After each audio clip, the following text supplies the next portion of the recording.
Steve, we kind of we're yin and yang today. You got your bright orange on, I got my bright blue on. Did we plan this?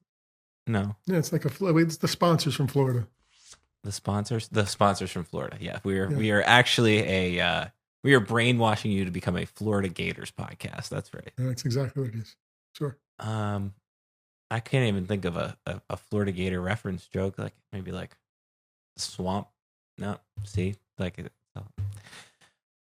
this podcast. We're not talking about swamps today. This podcast, which you are dramatically sighing about already, roughly 40 seconds into, is called Stuff Summer Says with Steve.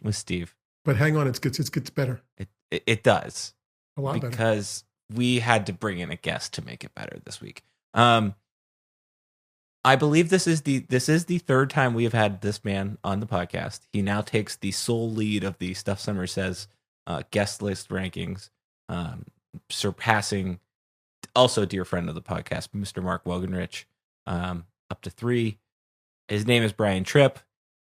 He's going to join us for a lengthy discussion about Penn State men's hockey, because what else is there to talk about right now? That's both a little rhetorically and a little snarkily, and also not, because they are the most fascinating and interesting thing happening, at least in college hockey in the country right now, between Aiden Fink being a very legitimate Hobie Baker finalist or candidate right now, and then this stretch run, which has taken them from, I forget what the specific number he said. I had 24 to 15th in the pairwise, but he had even more than that. So listen to our interview with Brian. Enjoy our interview with Brian, and we'll be back after that. Brian Tripp, do you have an agent? Should we be concerned that we're going to have to start paying you like a booking fee for how many times you've appeared on this podcast? I believe this is my 3rd time. Correct. And is it accurate that I'm the first 3-time guest on the podcast? Yeah. How does it feel? Honored and humbled, but it's great to see both of you again. Mm-hmm. Okay, great. True friend of the podcast is joining us this week, Mr. Brian Tripp.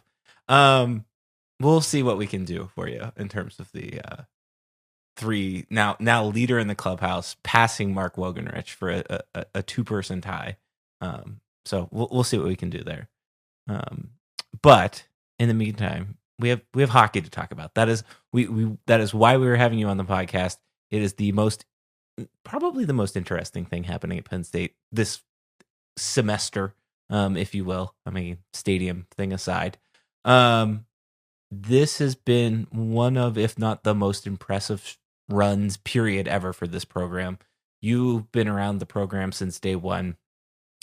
I guess let's start there. It's 14 of 16 games with points, last 16 games with points, 6 unbeaten streak, and then they've jumped from the 24th, at least the 24th spot in the pairwise, all the way to the 15th in a matter of weeks. What's changed? Why? What's going on? And I'm not going to try to one-up you here, Darian. But it's your job, though. So, but he's got a better stat coming. I can't wait. I think the first week of January is a little early to look at the pairwise, but to kind of give you an indication, they were in the 40s in the first week of January, and it started 0-8 in conference play, and have gone on this, as you said, historic run. I agree with you. I think it is by far and away the best stretch of hockey that I've seen this program put together in a conference where it's not something that you can do frequently. Sweep, come out of there with 5 points, 4 points, like a split in the Big Ten, especially on the road, is a relatively good weekend. And you usually come away pretty happy with it. The idea is, in this conference, and I think this applies in a lot of sports, but if you can split on the road and then find a way to get more than 3 points of the 6 points at home, you're going to position yourself really, really well when it comes to the end of the year. What's changed? What's changed is I think they've evolved where there is an understanding of identity. There's an understanding of roles. I think the players have taken ownership of what those are. And for a program that has always been built on shots on goal and scoring, I think their defensive identity has been incredible. I really think they've made a difference there. Obviously, the return, the health of Arseny Sergeyev, who's playing as well as any goaltender in the country right now, right when he came back, and that was the start of January when the calendar flipped to 2025, I don't want to know. I don't know if rust is the right word, but he's so athletic and so talented that he can put together really good games, even if he doesn't have his A game. That's the type of player that he is. And I think the series at Wisconsin, and I don't know that Penn State played all that particularly well at Wisconsin, but they played well enough. He had a different presence about him where he wasn't frantic. He was just super calm in goal. And in doing that, he felt like he was in control of the entire game. And then that carried over to the Notre Dame series. And I think he would tell you he probably wasn't at his best on Friday night. It didn't matter. They scored 5 goals.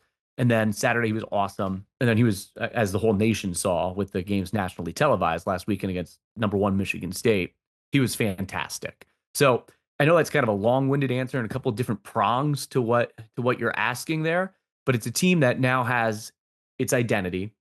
And with that comes players understanding and taking ownership of their roles, right? Like Aiden Fink and his line, Reese Lawback, Danny Genev, they're going to score.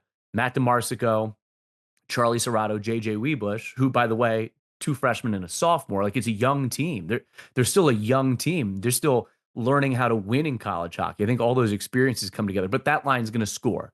But a big difference has been now you have Keaton Peters and Carson Dick and Tyler Paquette, Nick DeGraves.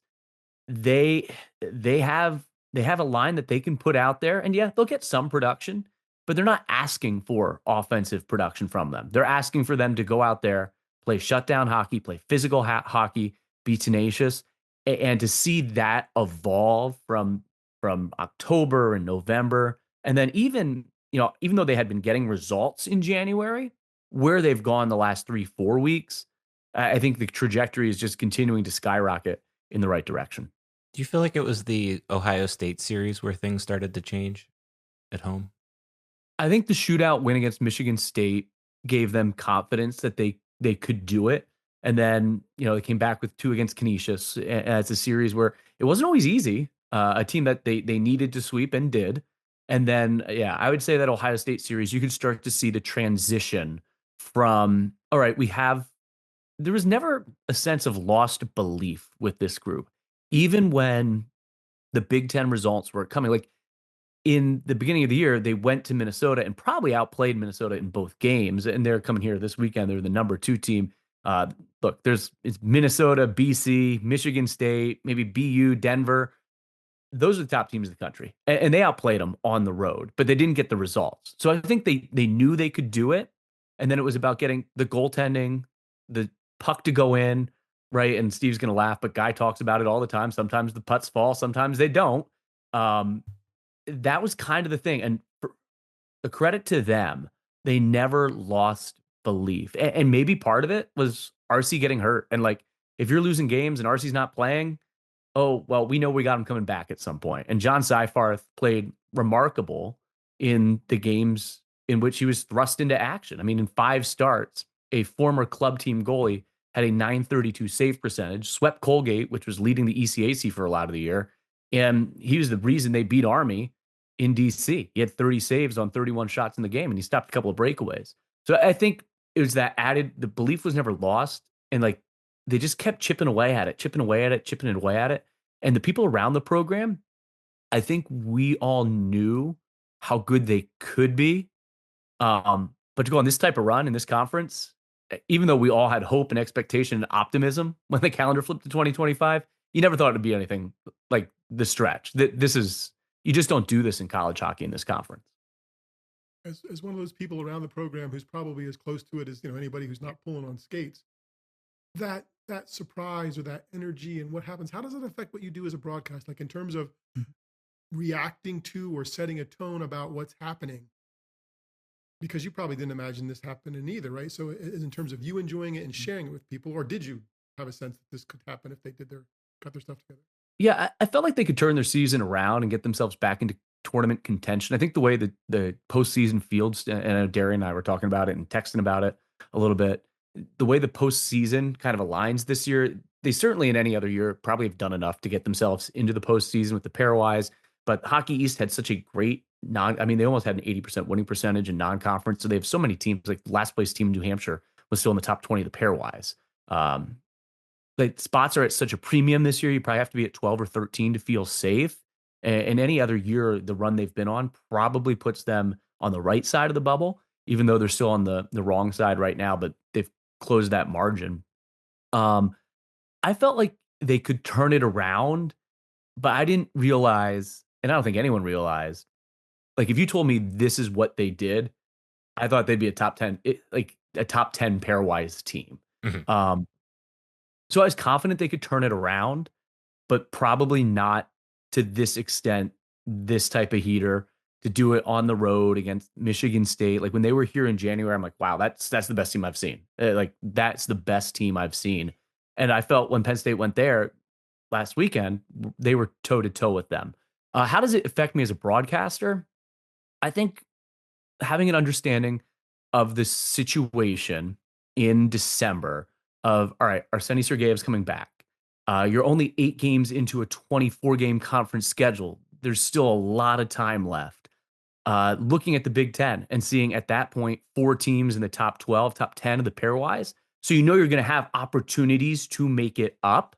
I think it's having an understanding of how you can get there and kind of sharing that with the audience, sharing the belief that the team has, and being around them, sensing that they didn't quit yet. That said, I think the results against Notre Dame, the tie at Wrigley, the shutout at Notre Dame, then to come back home and get the shootout win against Michigan State. At some point, you can't just keep talking about it and say it's going to happen. They had to get the results. And once the results started to come, it's how big of a snowball can you get rolling down that hill? And to share like how unprecedented this has been the last month and a half, to me, it's been so much fun. So much fun. And because you're around them, and Steve, you know this, Darian, you know this. It's such a great group. Like the culture, it's such a cliche word in sports these days. But with guys group, it really holds true. I think it's a team that's been fun. They have personality. The freshmen have really injected life into the locker room. You know, Charlie Serrato's plays with such an edge. JJ Weebush, similarly, Keaton Peters. Like this is a fun, enjoyable group. And not to say that other groups haven't been in the past, but this locker room, this group, the personality of it reminds me a lot of the teams that Guy always references when he's talking about getting to where they want to be with the names that Penn State fans listening to this have heard time and time again, the Ricky DeRosas, the James Robinsons of the world, Alec Marsh, Chris Funky. This team's got some of those cats on this team, and they're still so young. So I think that's what, like, you can see a championship, and maybe it's not this year, maybe it's next year, but you can see all the experiences they've had, the foundation of what a championship level team looks like, and whether that's at the end of this year or next year, you got to be really optimistic if you're a Penn State hockey fan. What is for the uneducated, I guess would be the best way to say this. Can you give the Brian Tripp definition of the pairwise and how that works? How would you explain that to somebody that's listening to one of your broadcasts that's tuning in just because they kind of understand hockey? So hockey's postseason, just like the old BCS, it's all a statistical model. There is a committee, but that's just to place the teams that are in the top 16 of the pairwise at the end of the regular season, at the end of the conference tournaments, place them in the tournament field. So of the conferences, every conference tournament champion gets an automatic bid. And then, if they're outside the top 16, that means that field then gets cut to 15 or 14 or 13. And this year, Hockey East has so many teams in there, but you're looking at Atlantic Hockey, you're looking at the ECAC and the CCHA right now, probably all having teams from outside the guaranteed at-large field taking spots for the postseason.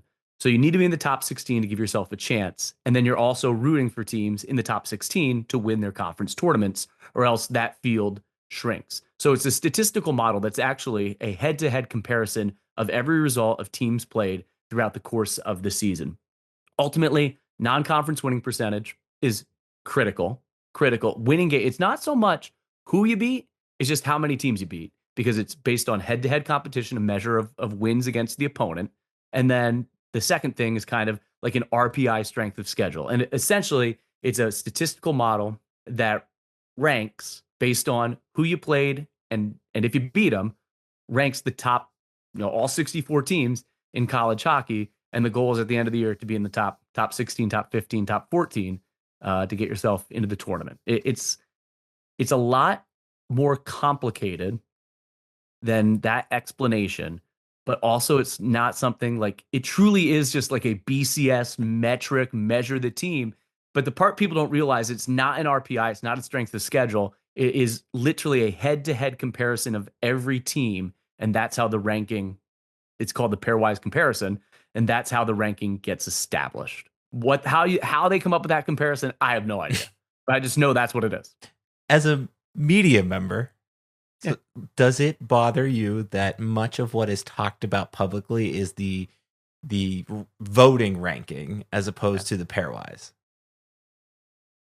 The voting ranking means absolutely nothing. Okay, thank you. Like, we'll use it on the broadcast, but once you get to February, I pretty much just care about what that pairwise number is. I mean, it's still cool to go on the road and beat number 1, but Michigan State was 2 in the pairwise, and I knew the implications of beating the number 2 team on the pairwise, in the pairwise on the road. I think sports are about perception. I think rankings are about perception, and you always want to have a positive perception of your program. So I think rankings do matter no matter what sport it is. I think preseason rankings matter because it helps, it's not going to help you qualify for the postseason in college hockey, but in any sport that ranking, that poll matters. But as we know, right, oftentimes that's just an SID, director of operations. It could be anyone on staff just filing that vote. So I don't know that it bothers me, but I wish there's probably a greater education of the implications of the pairwise versus that, USCHO or the USA Today Rank Live poll. See, this is exactly why we have you on 3 times, so that you can spread your gospel there. All right, so let's apply. How would you answer that question? Oh, I think it's the same. I mean, I would answer it a little less company line, but I would say they're stupid and it should only be the pairwise. But that's Well, the pairwise. It's like how the AP poll works during football season for those first 4 weeks, and then we stop caring about the AP poll. I don't understand why, as somebody that pays attention to a lot of college hockey, why anybody pays attention to any of the voting polls after maybe early February. Yeah, but like New Hampshire this week, and I have the College Hockey News app. It's probably my most used app.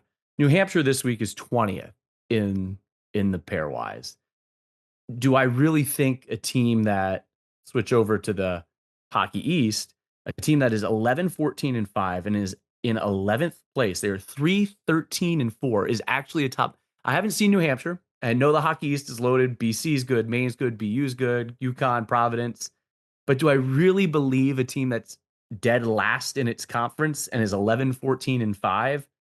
And actually, they're 6 points back of Vermont in last place. Are they actually a top 20 team? So that's where I can say, like, okay, maybe the poll is onto something there, because there are years, and the Big Ten has benefited from this greatly itself. There are years where the pairwise can skew a certain way just because of a few certain results, that it doesn't necessarily. I'm a fan of it. I love always knowing where you stand, that there is no committee. I like it. I wouldn't change it. Maybe you have to tweak how you get those numbers. Like an overtime win is 55% of a win, but there's actually 3 different components to it. I like it because you always know where you stand, but it's not perfect. Okay. That makes sense. I think that's a good way to put it. Mm-hmm. All right. So let's fast forward then, or put on our future caps, if you will. Mm-hmm. What is at stake this weekend when Minnesota comes to town, who is, I have them number 3 in the pairwise right now. So really not that much difference than last weekend. Well, a ton. I think I mean, you're guaranteed to play 4 more games, and those 4 games are against Minnesota and Michigan. Penn State is guaranteed to play Michigan in the opening round of the Big Ten tournament. The question is, Michigan is 1 point up on Penn State in the Big Ten standings. They're at Ohio State on Thursday and Friday.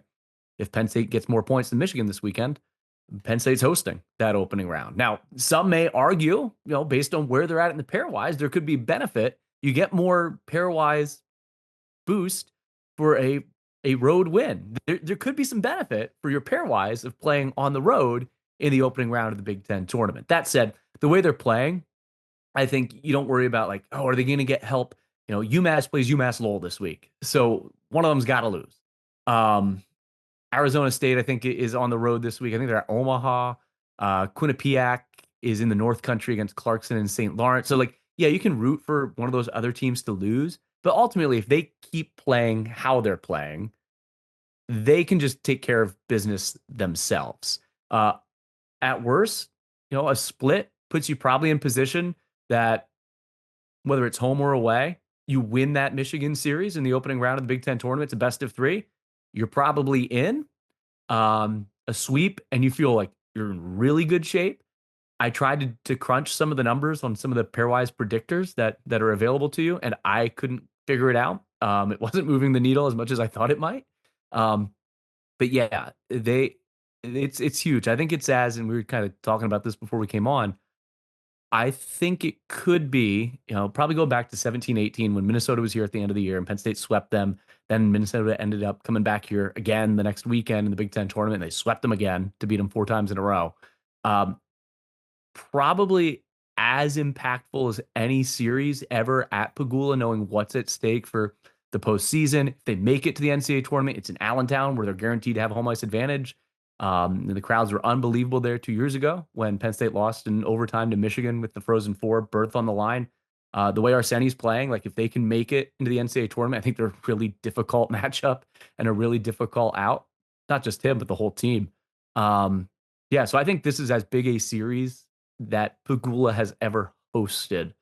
And I expect with a wear white out on Friday night, it to be pretty crazy. So I don't know if that kind of danced around your question a little bit. But it's huge. Yeah, the games are huge. They're in such a tight spot because the bubble this year is really small, and you do anticipate at least there's going to be a guarantee of 2, but as many as 4 bids being stolen to try to get to that top 12, top 13. You need to stack as many wins. Even though they've been on this remarkable run, you still need to stack as many wins as you can to put yourself on the right side of it. And they haven't gotten help. And maybe that trend unfortunately continues. So yeah, is it a must sweep? No. Probably got to get one, but then the way they're playing, who knows going to the Big Ten tournament regardless. And the truth is stranger than fiction category. Like this is all great stuff, a great storyline on its own. And then in net from Minnesota, right? You have Liam, which just adds to it. I'm curious what you think the reaction of fans will be for him and for you as you prep. How much of a storyline is that? Yeah, I think it's significant. It's certainly a storyline. I mean, Liam for 3 years was a pretty good goalie here. And 2 years ago, he's the biggest reason, I think anyone would tell you, with that roster, to go within one shot of going to the Frozen Four. He was outstanding down the stretch, and then obviously had a tough year last year. And save percentage was, what, 870 something? And that's not up to his standard. And I think, as a senior, it's like, okay, is he going to go pro? What's his future? And it was time for that baton to be passed to the next guy, who happened to be Arseni. Liam obviously shut him out earlier this year at Minnesota. I think anyone around the program has nothing but great things to say about Liam. He's as accomplished, him and Peyton, probably the 2 most accomplished goalies that the program has seen until RC came in this year. He won a lot of games for him, had a really good career here, was a fan favorite. Everyone knows the Sewell chant from the Roar Zone. Like, he was a fan favorite. That said, that's got to be, I can't imagine. Like, he's a great kid. He's a really tough competitor. He's pretty like headstrong. So I couldn't envision Pagula rattling him. But I would expect the fan reaction to be like, hey, you're not our guy anymore. And knowing the stakes, try to use that little extra edge to get to him this weekend. But man, he's such a competitor, and I think everyone has nothing but good things to say about him. But that said, he's the opposing goalie in what might be the biggest series ever at Pagula, and you know what those fans can do and what that crowd can do. And I would expect them to be all over Stooley this weekend. And then afterwards, hopefully he smiles, but hopefully he's on the wrong end of it. But you never know. He plays for a great team. They got a great decor. Sam Renzel is an outstanding defenseman. They've got a lot of guys back on the back end. Jimmy Snuggerud, they have pretty good depth and balance up front. But yeah, you talk about prep. There's no question Sully's return to Pagula, where he's been the guy for Minnesota the last couple weekends now after splitting with Nathan Airy, is as significant a storyline as there is going into the series. All right. I want to put you on the spot. Can I put you on the spot? If it was another podcast, I'd say no. Okay. But because it's here, you're welcome. Thank you. Where does Aiden Fink rank amongst Penn State players all time? Well, he's only a sophomore. So the rest of his story may not be written yet. Alex Limoges scored so many goals and so many points here. But he did it in a different way. Like every one of Limo's goals, except for one in his terrific career, was scored from in the house. So like dots and down. And he just got to the net and the puck found him and he put it in. Aiden's a sniper. He's an elite player. I think when he came here playing Canadian junior hockey, and he was the Canadian Junior Hockey Player of the Year, really high expectations for what his offensive output and production would be. And he's matched that. Every interview that I do with Guy about Aiden, though, and I think it surprised like even us casual hockey fans calling games, the dude plays 120% no matter what. And he's up and down the ice. Back checking in his own zone. To me, maybe I shouldn't have been surprised, but I'm surprised how good of a 200-foot player he is. He's a difference maker. He's someone teams have to account for. He's been really fortunate to play with a guy like Reese Lawback, who I think I know he's had a really productive last month since he's come back from injury. Reese is probably, maybe because he's not as flashy as Aiden, and maybe not as flashy as like a Matt DeMarsico or Charlie Serrato. Reese is as good of a hockey player as like he's an NHL player. So I think that helps Fink. Danny's kind of the same way, undersized, senior. So I think his line mates do help him. I'm not ready to say he's the best to have ever played at Penn State yet. I think, we mentioned Alex Limoges, Evan Barrett, Cole Holtz, Trevor Hamilton, and then probably the guy on his team, Arseny Sergeyev. There's other company there, but Aiden's a sophomore who still has at least 4 games to play this year, probably more than that. And, depending on what happens in the off season with Nashville, maybe he's got another season in him at Penn State. So I don't think his story is written yet, but he's as talented and gifted an offensive player, and he's such a hard worker. That I've seen. So he's in the contention. No, this is good. This is fine. I put you on the spot, and he's in contention. I at least got a semi answer out of you. Okay, he's good. So I want to stay there, and then we'll jump to another topic for a little bit. That is another part to all of this. Is this core that is coming up for Penn State this season is very good, and it's showing right now. But you have to wonder, and like, are you thinking about next year and the potential of next year, or are you just like, I'm living in the moment right now of seeing what's happening? It's hard not to think about what next year could be if Aiden Fink and Arseny Sergeyev are both back. They have a top 5 recruiting class, really solid young nucleus. Like all those guys we keep mentioning are freshmen, sophomores. Not to say they don't lose key players. Like Simon Mack has a legitimate case to be the Big Ten Defensive Player of the Year. I know he's not as highly touted as maybe an Ethan Edwards from Michigan or a Sam Renzel from Minnesota, Basgol from Michigan State, but he's had as good of a defensive season as any player, including Cole Holtz and Trevor Hamilton, who both won all Big Ten awards. He's having as good at Vince Pedri, probably. He's having as good of a season as any defenseman's ever had at Penn State. So I'm not saying they don't lose critical pieces. And in this new era, right, like who knows what some of those players may elect to do. Does NIL become a factor to try to keep them around if NHL teams, like we really haven't experienced that yet in hockey, especially here at Penn State, maybe to an extent that Minnesota or Michigan have the last couple of years with some of their high-end players. Um, yeah, look, this is a team that I think can win this year because of how they're playing and how they're the goaltending, the way the whole thing's come together with all the things that I said right at the beginning of the pod. But it's also hard not to know like what's on the horizon and what this could help lead to going into next season. I mean, how many goals is Shane Van Olm up to? Like 1,000. It's every time I check, it's like, and that's just just one guy. Yeah, that's just one of the guys. Yeah. And Andrew Kuzma didn't play this year. Who of the freshmen is probably as highly touted as a Charlie Serrato and a JJ Webush, and you can see the immediate impact that they've had. So it's like getting another incoming player as a part of your program for next year with all the additions coming in through recruiting, and then, you know, whatever may happen in the portal, all of a sudden your kid like, well, I want to go somewhere and win next year. And you look at what Penn State has potentially on its roster, makes it a pretty attractive destination. So yeah, you think about it, you talk about it, but it doesn't mean that I'm looking past this year, because I think they could really make a run at this, especially with Allentown in play and knowing you'd have home ice advantage there. And they got the makings of a pretty good team. Speaking of having a good makings of a pretty good team, why do I have expectations for Penn State baseball this year? Well, Mike Gambino is a good starting place for it. I think what he did last year to change kind of the culture of the program, the belief that you can win. Guys like Travis Linsman, who was around for a long time, but then to introduce like Adam Cecere last year, I think he was a big part of that. I think there's excitement. Like the Big Ten's pretty wide open in baseball generally. You don't need to be a nationally top 10 team to win the Big Ten.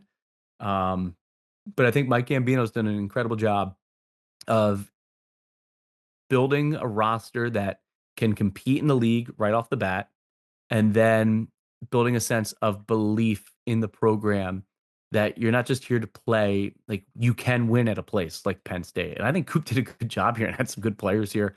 And like they kind of had some bad luck some years, but there's no doubt there was kind of like a change last year and being around in the belief. And like, that's the team we're just talking about hockey and the run they've been on in 2025. You know, like Penn State baseball going into mid-April last year, they were way on the outside looking in, and they needed to tear off series win after series win and go down to Maryland and not only win the series, maybe even sweep the series just to make the Big Ten tournament. And then for them to make it and go on the type of run they did, and then to return like a Bryce Molinaro, who's such a key part of it last year. Yeah, I think there's reason for belief and expectation. And if you can make that kind of jump in year one, then why can't you continue to make that exponential rise in year two? So I think that's why you have it. Belief and expectation. Yeah. We're here for the positivity. I will tell you, it is, you know, having done games for baseball, back to when I was working with Lauren Crispel, who just was named the athletic director at State College Area High School. Congratulations. He's exceptional at what he does. It'll be 15 seasons. And there was a team in 2012 that was really good. They had 3 starting pitchers who went on to play professionally, and they had like a good lineup, some guys that have been around for a long time. You know, Sean Deegan, Jordan Steranka, Joey DiBernardis. Like, it was a senior laden team, good pitching, but I can't remember it going into a year, like to your point, with legitimate expectations in preparing. I think Coop's teams in 2016, 2017, there was hope, but not the expectation of, there's some projections out there that this is a regional team. Right. I've never gone into a season with, you know, I've heard belief internally, hey, we think we can make it to a regional this year, but the external expectations is an entirely new thing for me and for the program, and I think for Penn State baseball fans, something they deserve, because, you know, there are some diehards out there. I know I was telling you guys before, like the amount of people that reached out to me or that I saw streamed the Big Ten baseball championship game last year and listened to our audio. The people that listened to Penn State baseball on the radio locally, there are some diehards out there, and people I think just longing for the program to be competitive and be good, So I think this is really exciting. I think it's awesome. And it's more than Dollar Dog Nights. There you go. There you go. And I've never had a hot dog before. Yeah. Well, we'll get you. We'll get you one there. No. All right. Never. Okay. All right. All right. Well, there's a hockey broadcast, but you, like I said, you're also doing baseball broadcasts. What all are you doing right now? I've lost track. Well, I'm also teaching. Nice. You know, I had hear. That's good. That's good for me to know. Yeah, I've enjoyed it. News writing, College of Comp or Belisario, and doing that. Did some high school football in the fall. Obviously, Penn State football sideline. What a great run. Yeah, I'm trying to stay busy in a couple different things. Have the Still Enrolled podcast that you can find as well with fellow Penn State alum Ryan Hickey talking Big Ten football. It airs twice a week. Yeah, doing a couple different things, freelance here and there, pick up odds and ends assignments. Just recorded. I know you'll appreciate this, Darian. Just recorded a new 1-800-NITNY voiceover today for when you call with your ticket concerns. Thank you so much. When are you recording a 1-800 Taylor Swift hotline? No, where did you go? You went to Dublin. Oh yeah, I went to Dublin. I didn't go on the 9 times that you went on to see her. I went twice, one in Pittsburgh and one in London. Okay.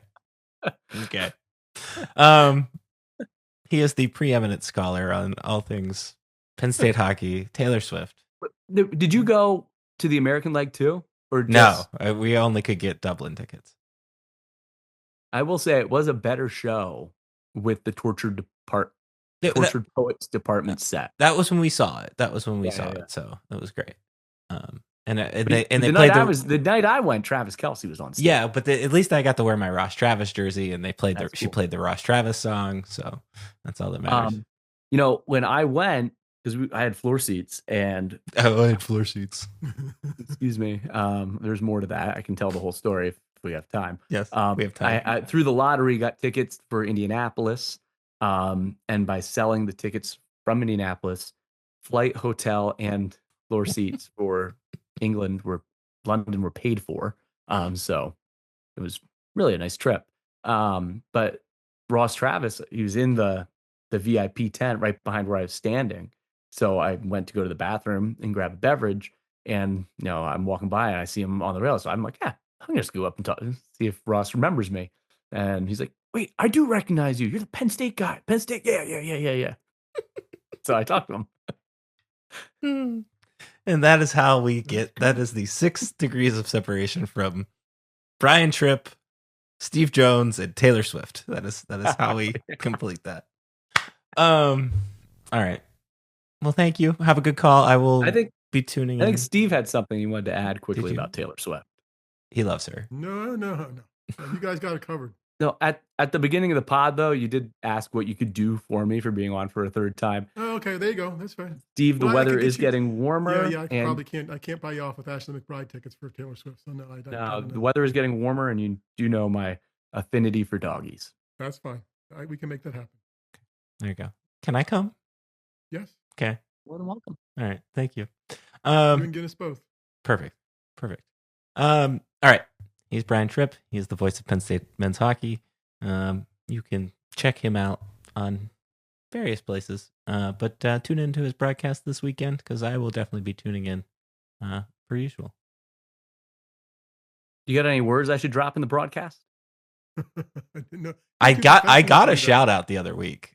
People don't know that, but I did get a shout out. I'll send you one. Yeah, I'll send you one. Okay, I've been thinking about a couple. All right, see you. Bye. Thank you, Steve. I am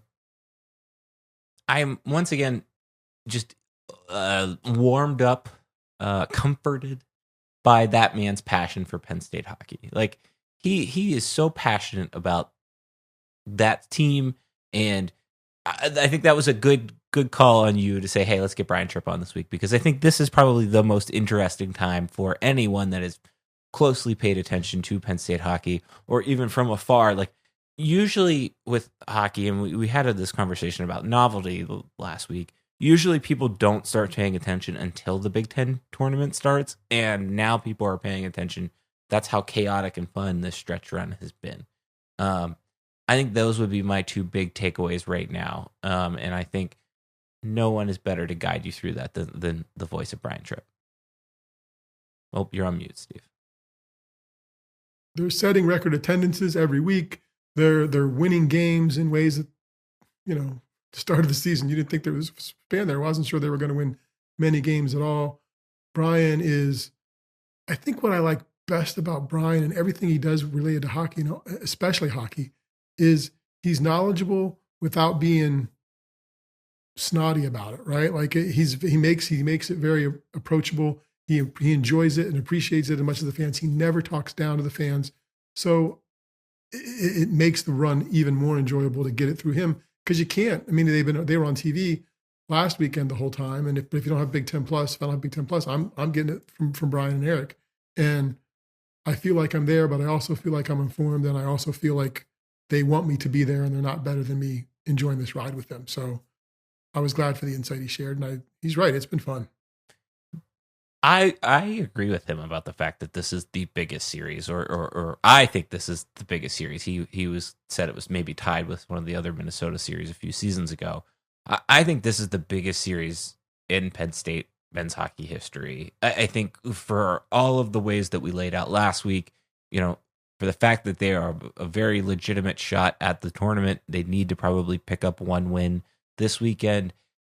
It's the last regular season series of the season. There's a legitimate, either you've got to go to Yost or you get to play at home, gamble on the line, so to speak, basically, depending on what Michigan does.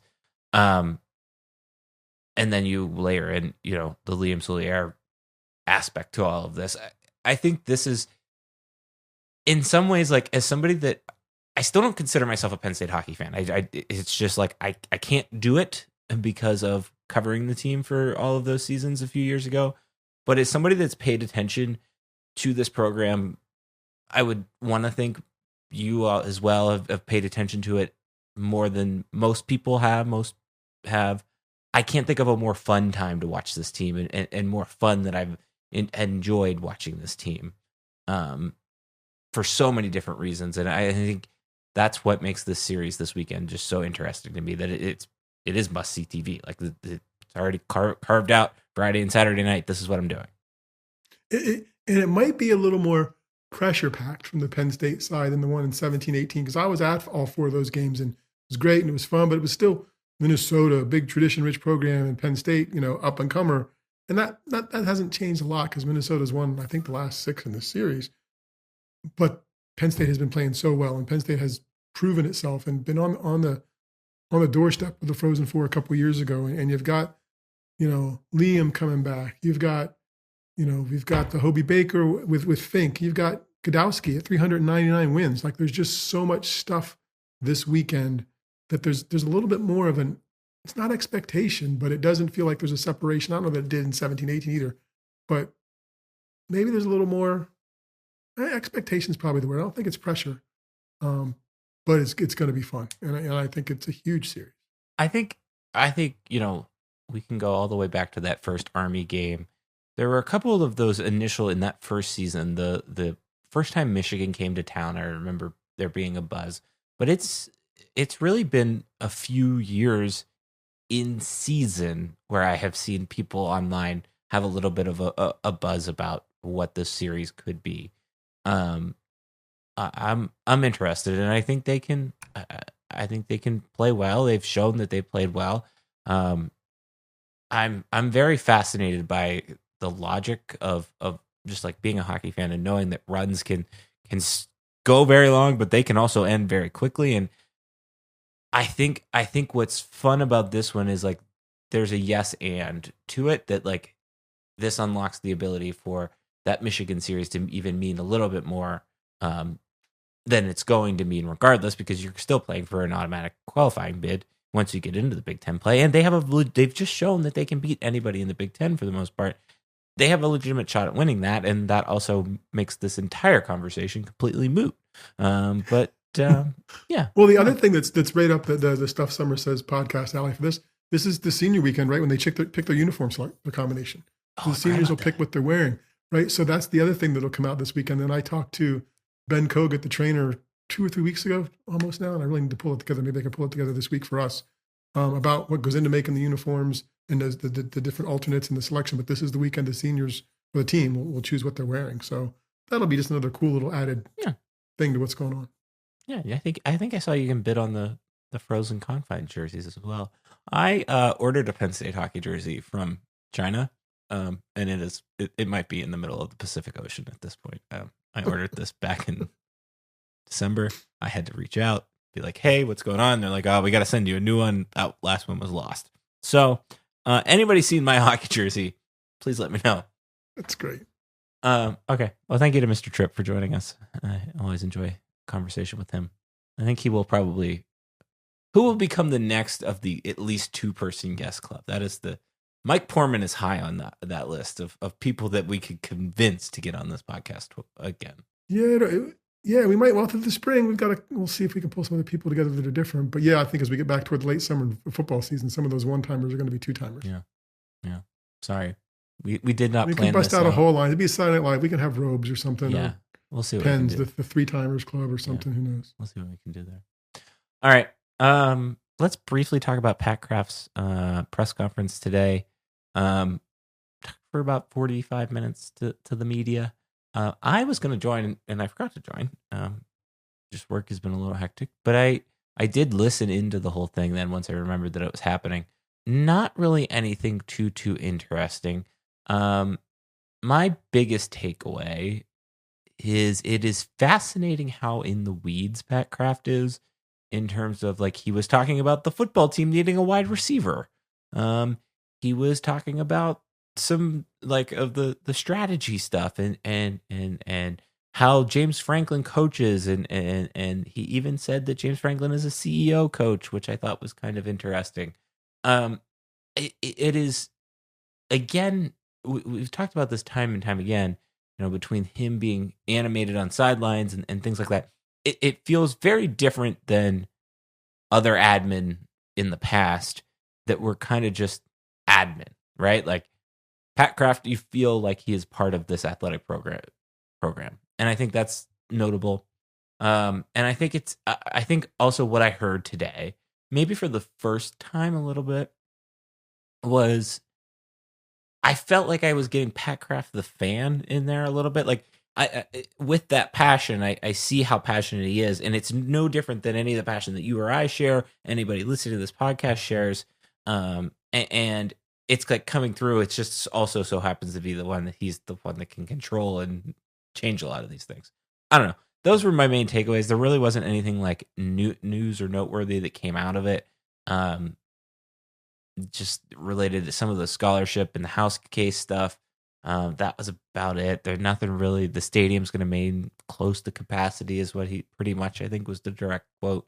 So yeah, those were my main takeaways. Anything for you? Yeah, I think the persona, right? I think, as you're right, what comes through. I think that's what people see. Oh, he's fighting for us. Oh, he's a fan. Oh, he's and for a while, and maybe still a little bit. I'm like, okay, I don't need you to be fanboy. I need you to be effective AD boy. But he's both. I mean, it seems like so far, like I think he's able to wear both hats with whatever number of support people and associated ADs there are. So I think I'm less. I don't know that I was ever troubled. I just want to make sure they're serious about what they're doing, and he's clearly serious. He's clearly passionate. Talks about the mood of the women's volleyball team in the locker room after an early season loss to Pitt. And that happened, way back in early part of the season, and he's keeping track of those things. So I think that resonates in it. And if you have to sell and market the program, he's the guy. Like, he's the main guy that's going to have to go to sponsors and say, hey, we need some money to support our whatever he's renamed marketing, which is pay for play efforts, right? So if he's not passionate about what that means and that support can mean, it's not going to work. So I don't think he's selling so much as that's just who he is, and I think it's good to see. Yeah, no, I think that's fair. All right. I don't know if I have any other Penn State thoughts right now. Let's get to this week's old guy, young guy. Oh, this week's old guy, young guy. And I threw this at you and didn't have an answer, but I do now have an answer. When was the last time you used a pencil? Okay, can we clarify? Is that when you say use a pencil? Is that? Do you have one in your desk? There's 3. They're all Okay, so when was the last time you used one of those writing implements to write? What's hard about write or to mark? Because there's a difference. Jesus God. This was all marking, like anytime you that, but I'm not It's going to true, count you're using that. a pencil for construction. No, I'm not going to count that per Okay. se. I can't think of the last time I used a pencil to write anything out. That is, Wait, you busted my chops for clarification, only to say I can't think of the that's last time exactly what I love these Pilot G205 pens. I'm going to show these are the best pens in the world. It's either the Dixon Ticonderogas, which are the best pencils in the world, or these pens that I'm pulling out of my cup over here. But it's usually the pen. Because it's just, Okay. I prefer the pen. I think the last time I used the pencil was probably to mark something, right? Like hanging a picture, doing some piece of construction, cutting something.